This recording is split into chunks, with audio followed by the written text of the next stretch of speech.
Beredar kasus Julia Rizky ya di Merauke yang ternyata pembunuhnya dan orang yang melakukan tindak asusila adalah orang terdekat sendiri, yaitu ayahnya.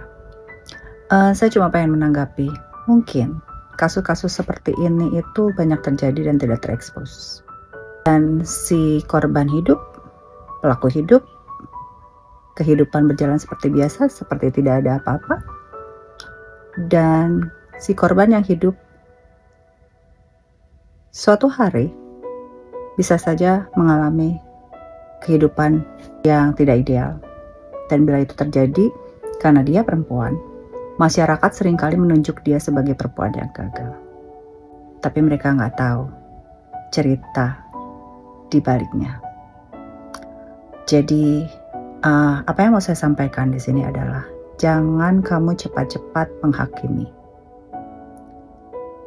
Terutama kalau kamu melihat ada perempuan-perempuan yang mungkin bisa dibilang hidupnya tidak ideal. Kita nggak tahu cerita di belakangnya.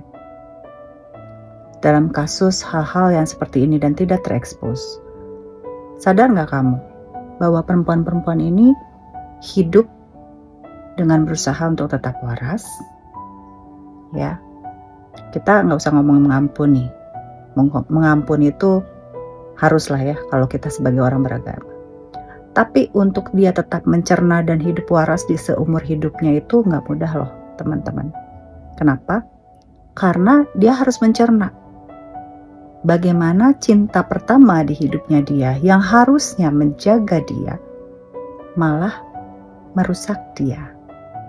Jadi kalau dalam konseling menghadapi orang-orang seperti ini tuh memang tidak mudah ya. Karena ada sesuatu yang kalau piring itu udah pecah gitu dari masa kecilnya. Dan buat teman-teman yang mungkin mengalaminya, saya cuma mau encourage ya, saya pengen kasih support aja bahwa kamu itu bukan seorang yang gagal. Kamu itu bukan orang yang rusak.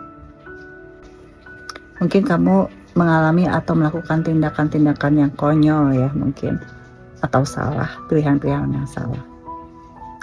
Tapi ya saya tahu bahwa kamu sedang berusaha untuk mencerna kejadian yang mungkin kamu tidak kehendaki dan siapapun perempuan tidak ingin kehendaki dalam kehidupannya terjadi. Saya paham bahwa kamu sedang mencerna tentang makna dari cinta pertama kamu gitu ya, karena dibilang kan sosok ayah itu harusnya adalah cinta pertamanya anak perempuan, dan kamu masih mencerna kata-kata atau makna atau peran itu gitu, karena kamu tidak mendapatkannya dengan utuh. Jangan menyerah karena sebetulnya banyak sekali perempuan-perempuan yang mengalami hal seperti kamu tapi tidak atau belum terekspos karena satu dan dua hal.